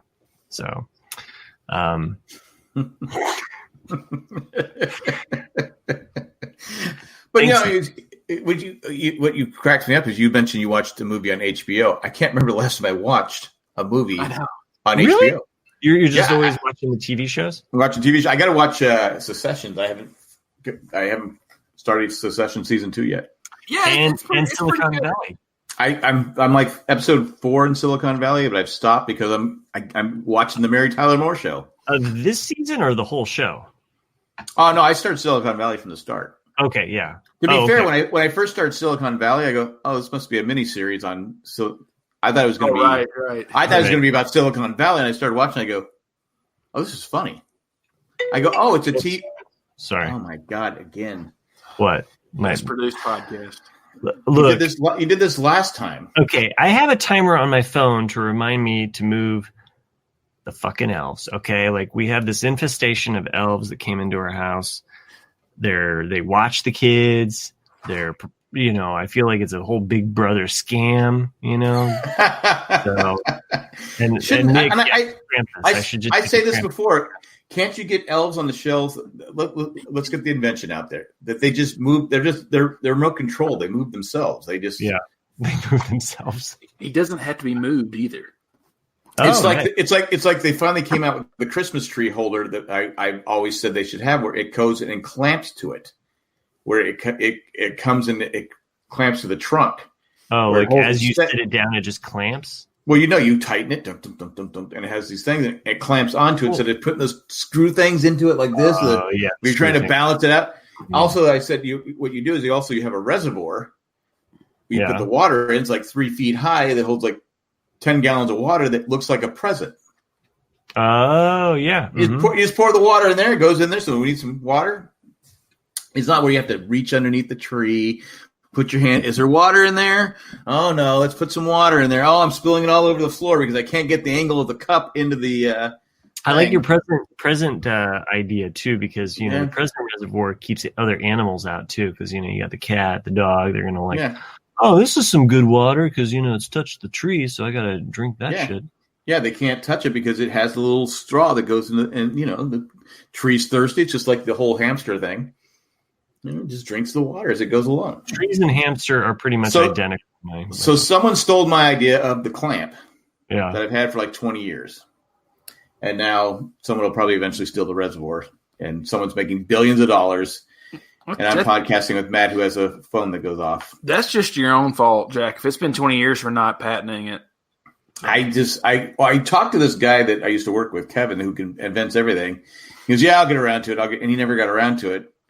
I want him to build the prototype, and I would say, I'll go sell it. I'll go patent it, but he never did it. So it's on him, really, right?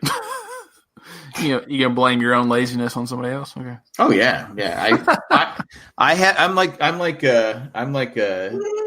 You ever see Night Shift? Of course. I'm Michael Keaton's character, Glenn Jasky. Was it Blaze? What was his name? Not Chuck. Chuck was Henry Winkler. What was his name? He was an idea man. Oh, yeah, sure. What was his name? Is Blaze? I have no idea. Oh, come on. Just let it go. I'm Michael Keaton's character in that movie. Okay. Sure, we all want to be Michael Keaton in a Henry Winkler world. I'm an idea man, Chuck. Yeah, it's crazy. Like I learned that a few months ago that like Michael Keaton was my age when he was Batman. And you're like, damn, because you think like when you're a kid when Batman came out, you're like, oh, like he's so old, he's an adult. One of us wasn't a kid. I think I was his age when he was Batman. No, you're younger than him. I'm only like 4. He's like 60 something. I think he's born in 52, whereas you're 62. Is he that much older than me? I think he's 10. I think he's 10 years older than you. Then why do I look older than him? Because you're not using the right moisturizers. He was also, it's because little trivia here. He was also on Mary Tyler Moore did a variety show that didn't make it. He was one of the people on the variety show. Yeah, I'm pretty sure he's born in 52 because I think he was 30 when he did Mr. Mom. So. Yeah, but anyway, that's some trivia there for your Mary Tyler Moore fans and Michael Keaton fans. He was on that show. September 5th, 1951. 51. Okay. Wow. So 11 years older than me. Yeah. Was it Pennsylvania he was born in? It does not say where he was born, but how does it not say where he was born in? Oh, it's right here. It says it was born in Get Off My Jock, Jack. He was born in Pennsylvania. He was born in sorry, people, I don't really know how to pronounce this city. Corapolis. Sylvanians like to stick together. It's okay. for like mentally picturing it, this place is just northwest of Pittsburgh. So Pittsburgh. So he's in the western part of Pennsylvania, not in. So something else that Michael Keaton and I have in common: we're both born in Pennsylvania. Both born in Pennsylvania, and both. Which brings me to, you ever remember, did you guys ever play that trivia game that was on, where you could, on your phone, you'd challenge people with a trivia game? Yeah. And you had to ask a question. It was, how many states start with the letter P? And I'm like going, start with the letter P. I go, none. So I clicked it because you had to do it so fast. I went, how stupid am I? I was born in a state that started with the letter P. Anyway. I'm big enough to admit that I made that mistake. So I always like state trivia. I think that's one of the questions I asked you on the last time we played trivia was like, what state is the most eastern, western, and northern state? Yeah, I remember that question. Yeah, I don't remember the answer. Oh, but that was a show that used to be on. Was it the History Channel? How the states got their shapes. Right. Yeah, no, that was a fun one. I used to love that show. Yeah, actually. I think that might have been the last. That might have been the last show we watched as a family. I never got through all of the states. So yeah, I don't think they ever did them all. But, yeah, I don't think they did either.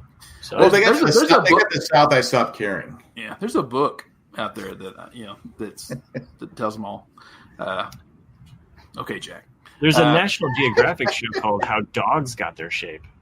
How dogs? Oh, yeah, all the inbreeding. No, it's all about like. Are we talking about the South again? I don't know what you're implying there, Jack. You live there, Jack. So I do. I do live here. That's why I said 23andMe is a new dating site for the people in the South.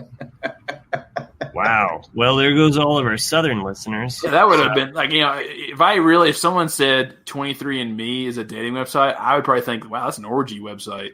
I got all these cousins I didn't know about. Swingers. 23. I just need one other person. Mm-hmm. Let's just go with. It's just been the me up until now. What'd Matt do? Is Matt left? I guess he got tired of you insulting the South because he's from the South. So. I kid the South because I've been here for so long. 17 years I've been here. No, wait. And yet you still don't have an accent. I don't have the accent. You need to just watch Bond, whatever his name is. Daniel Craig. And start doing the Foghorn Leghorn, just constant. Do you ever when you watch now Jay or Kayla or whatever, like, hey, I watched your child the other day and I had poop, by God, all over my lap. From here to there, and it was everywhere. Oh, yeah. A couple of times though, I did notice he lost his accent because it's. I don't know about you, but when I know that someone, like especially someone who's British, is trying to do an American accent, I try to listen for it because when the guy in Sons of Anarchy. Oh yeah. A couple of times I went, he kind of lost his. I didn't know he was British. I didn't know, and I was like going, Going back to SNL. It's actually a sketch I only watched one time, but it's hilarious. I bet you could Google it. It's Colin Firth years ago, probably 15 years ago, where he's hosting SNL and he's going to be in a Civil War piece movie. And he goes, he's doing his regular accent, but he's like, it's every British actor's dream to do a Southern accent. And he can't do it. He can't do it. It's like we gotta go down to the. They just keep going action. It's just he just butchers it, and it's so hilarious. I've never seen that. I gotta go watch it. Yeah, because Colin Firth is a great actor, but he's doing it on purpose. He's just butchering it. The King's Speech, right? He's right. Yeah, which is a great movie. People should see it. Yeah. I know a lot of people, like speech pathologists, that love that because, that's one of those, it's like, hey, it shows kind of like what we do, Right. Mm-hmm. We are at an hour and a half, so a little past that. A little past that. A little past that. Where did you go, Matt? Did you just get? All of a sudden, you left the screen. You got bored with us? I got bored. I was just like, oh fuck. I have to hang out with these two assholes anymore. They talk about movie pickles one more freaking time. I mean, I just wish Chris was here to take off this heavy load. Chris would be Googling by now. Oh, yeah. If any of the listeners are wondering, Chris is not here. He could not make it, sadly. So hopefully he will be able to come back. So he has some family things going on. We won't elaborate any further than that, but we wish him the best. So, yes.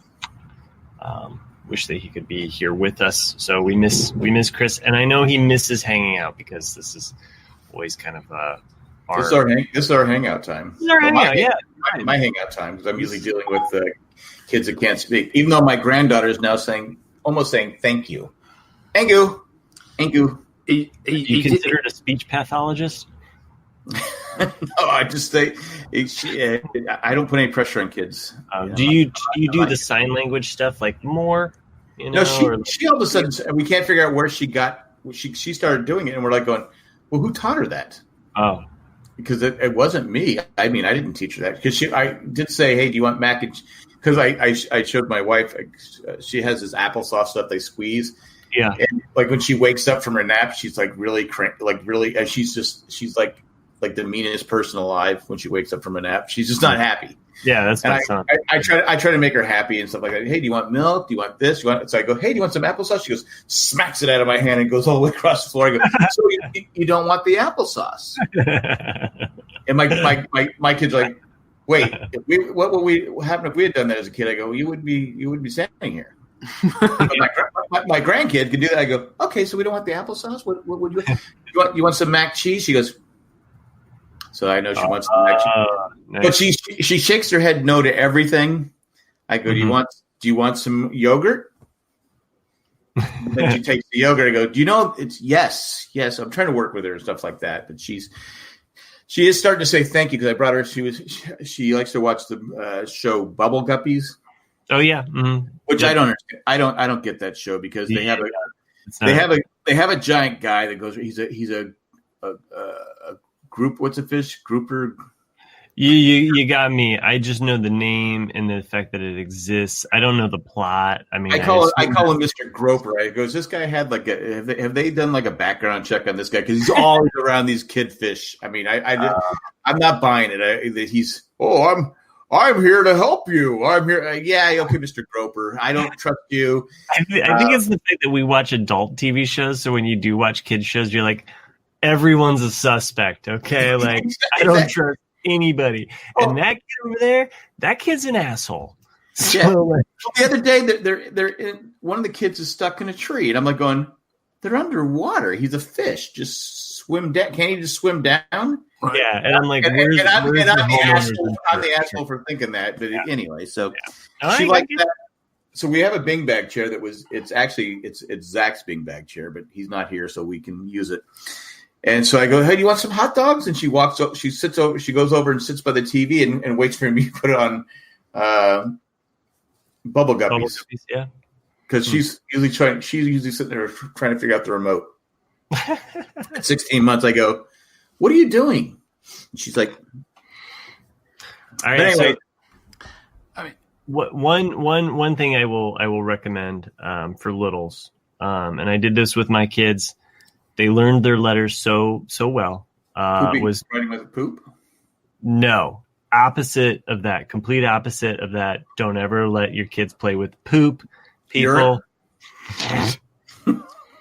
Can I finish? Like I don't know if you can finish anything, man. I don't know. You're driving me crazy. I always feel like Ross Perot or what have you.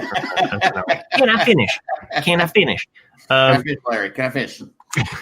No, there's a DVD set out there, totally worth the cost or whatever you need to pay for it, called Meet the Letters. So it's very simple, very basic. Is it a sequel of Meet the Fuckers? No. Okay. No sequels at all. Not even related to anything with that movie. But it's so basic because it shows kids the simple letters, and then and it just kind of repeats it. Like A, and it'll show like uppercase A, lowercase a, and it moves on to B. It's a little methodic, a little crazy, and totally worth the nap time. But nap time for the adults. Nap time for the adults. But both my kids, hands down, learned their letters, and they also have a series called Meet the Sight Words, where it allows them to kind of like learn certain words early on just by their sight. So for starting parents out there, Meet the Letters. I highly recommend it. It works. My daughter was 18 months old, knew her letters. I kid you not. Yeah. So it works for sure.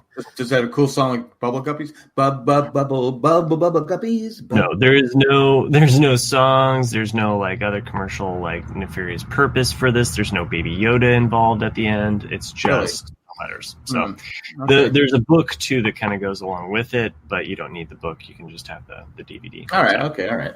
Okay. Big suggestion though. I really do think it works really well. All right. I will suggest it to my daughter. Yeah. Who's a teacher, but I was like, Matt. They make, you can even check it out from the library too. So if you have a library card, just go to the library if you want to check it out and see what it's like. That's an episode of Bubble Guppies. He loses his library card. Oh.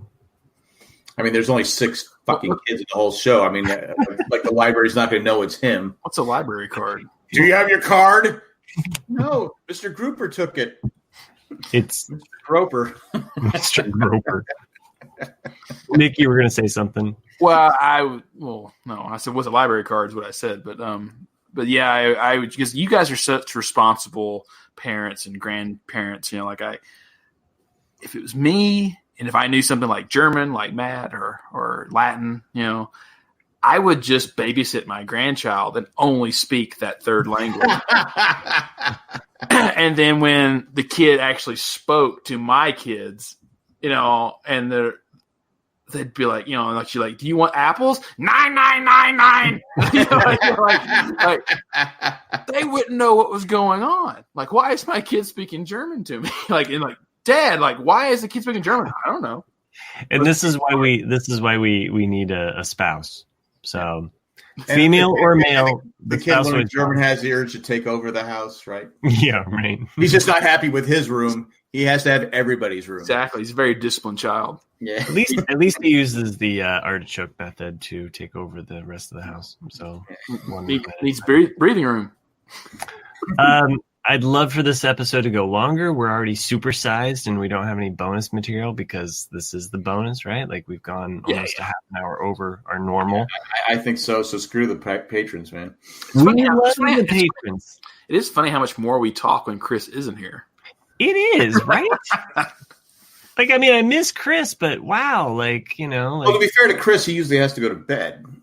And to be fair to me, I got to get him 6 hours too, but it's like. To be fair to me, this is my third beer, so I don't know what's going to happen after this show ends. But I don't know if I should say this, but I've gotten because I have trouble sleeping. So what I've been doing is I've been taking 2 NyQuil. They have pill form, and drinking a drink with the pill, and I sleep for 4 or 5 hours straight now. Yeah, no back pain, nothing, because I'm literally out, but when the alarm goes off, I go, okay, I'm up. I'm ready to go. Oh, wow. Not really, but I get down and I go, because I got the first grandkid comes at 6:20. Next one comes at 7:20. And of course, the other one, when Ava sees Hayden, which is the 3-month-old, she doesn't like sharing the house. Oh, sure. So it's on. She just looks at him like, him, really, again? She doesn't speak, but that's what she's saying. It's like she's a different. When he leaves, she's all happy and when he's taking a nap, it's all about me. Last week she wasn't feeling well. I'm feeding him a bottle, and she's like bugging me and I said, "Well, sit here." So they actually like She likes the Mary Tyler Moore Show. Oh. She'll watch it. Well, I mean, it is pro women. So, She'll watch it, and then. But after I was done giving him the bottle, I had to give her a bottle of milk and feed her because she wanted me to do the same thing. I'm like going, really? Yeah. And then she took the bottle and took it. And then she's usually uses a cup, but she had to have a bottle too because that's what I was doing with him. She doesn't like to share because Zach doesn't like to share his time. Alex doesn't like to share his time with Ava. Ava doesn't like to share his time. poor Hayden's, he's a low man on the totem pole right now. So it's just funny how kids. Oh yeah. They, especially when they come to the grandparents' house, it was like Zach. He was king of the castle for the longest time. He did whatever he wants. Now sometimes you throw 3 kids in here, and he's like, "What the fuck? What the fuck's going on here?" It's just funny how the kids, they just have to learn how to. It's not all about you now. Yeah, that is true. Yeah. It's something that you've never understood, Matt. You're right, Jack. It's not all about me. And on that note, I wish this was live because Matt's face was great. I just thanks. Yeah, no, it's not all about me. It's about the patrons that make this show possible, as well as any way that you can help out the show. Rate, review us, send us an email. There are a couple patron or emailers that I meant to send out their artwork. I'm really late on that, so if you're hearing this just now, really, really sorry. But it's the holidays. You're on my mind. I have a list of things to do, and you're on it. So you should be singing an Elvis song. You were always on my mind. Because because he was singing about Priscilla, right? Oh, it's a Willie Nelson song. Yeah, but when he's singing though, isn't he singing about Priscilla? I think he's actually singing about Willie Nelson. Yeah. Okay, and Willie was singing about weed. Weed. Oh yeah, that was always on his mind. What song was he singing? He was singing a song to Priscilla. Anyway, I can't remember what it was when he was. Yeah, Suspicious Minds. Suspicious Mind. Yeah. Maybe we'll come back with a verses or trivia. We've talked about both. It's kind of hard coming up with a holiday verses because we've done most of them. So, but we've definitely talked about that. So tune in next week. Perhaps we'll come back with a holiday themed or trivia. Like they're both up in the air, right, guys? Yeah, and actually, I was talking to people. They want us to do Married Men, relationship advice. Oh, we could, if you listen to us, we're pretty spot on about stuff. So, if you want, I just gave the great advice for parents for Meet the Letters. I'm telling you, this is a great DVD, simple, very educational. Ben Stiller is the guy reading the letters. It's great. Right. Not involved with this at all. And neither is Robert De Niro. But what is involved, though, is iTunes. You can go to iTunes, give us a review, just give us 5 stars. That would be appreciative. Tell us that I don't know what you're holding up. What are you holding up there, Jack? Santa Claus. Oh, it is. No, it's just a card sitting here. I'm in my wife's room because she keeps pointing out how I've taken over her room. Oh, okay.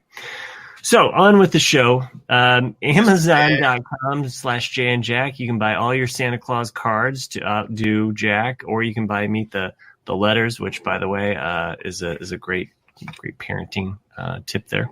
Or you can get Mary Tyler Moore all 6 seasons, or is it 7 seasons? Or just get Hulu. Whatever you want to do on Amazon, that is up to you. Fair, we don't make any money on Hulu. Right. But whatever you do on Amazon, that is up to you. But we do appreciate it if you use our Amazon affiliate link. A little bit goes to all the podcasters on the network. There's lots of great shows to enjoy, including one that Nick and I do, Owen and Bruce Barbecue, which we already talked about. Which I was finally on an episode. You were finally on an episode. As we've been covering The Mandalorian, we've had a new visitor every episode so far. You took a step down last week, though, right? What? You kind of reached the bottom of the barrel, right? What are you talking about? Who was your guest last week? Are you dissing Mike Bloom? Or are you talking about? I'm sorry. I was thinking 2 weeks ago. Yeah, you're just wanting to shit on your son. I get it. Oh, that guy. No, Mike Bloom is excellent. But yeah, the other guy is like. All of our guests have been great, so you kind of who didn't you like? Because you kind of said all our guests have been great. So you're kind of saying one wasn't. I'm not I didn't even imply that. Okay. Okay, Nick, you're watching it. Did he have that look like one of the guests wasn't up to snuff? I think he was referring to Chris. Chris has been getting a lot of shit. So, anyway, there are other shows on the podcast networking. You can also enjoy The Watchmen. We've been covering that. There's one more episode to go. Apparently, I apologize. Dancing with the Stars. Jay doesn't know this, but Dancing with the Stars is over. You can still listen to the podcast, but it's over. Yeah. Jay isn't always up to speed on all of those things. So. And also the broadcast. Check the broadcast out. That is also running strong. There's other ways that you can help us out. Go to patreon.com/jayandjack or jayandjack.com. You can find all of the links, whether it's Patreon or Amazon on Are they the sausage links or what's that? Are they sausage links or just No, they're straight up like fat, like juicy links. So okay, cool. Yeah. They're manly sausage links, like all the sausage all the time. Anyway, rot. What I was going to say is at this point we would like to say, great show, kids! 1 in a million. Jack will tell you the patrons. See how I did that because I get my call sign and you can do the patrons. Maggie the Magnificent, Ed the Creepy Letter Carrier. Tack from Paris. Joanne with a Plan. Eckhart Richter. Who was on my Mandalorian show this week. Yeah, Drake the Destroyer. Is that it? Do we have one more? I've never actually said them, so bear with me here, people. That's pretty good. Ed the Creepy Letter Carrier. Yeah, you said Ed, right? Oh, did you? You got them all then? Yeah, cool. And at least you said Tack from Paris. How long have we been telling? I know, but how long have we been telling Jay it's Tack from Paris? Tack from Tokyo just rolls off the tongue. It does because it was so long, but he's in Paris now. So does Tack from Tatooine. So yeah, exactly. If you enjoy our antics, tune in next week. Maybe we'll be back. Hopefully, Chris will be here. So great show, kids! 1 in a million. Screw you, Jack. You're not getting my call off song. Sign. See you guys. Great show, kids! 1 in a million. I think we should have a versus. Who does it better? Great show, kids. 1 in 2 million. Great show, kids. 1 in 10 billion. Great show, kids. 1 in infinity. Infinity.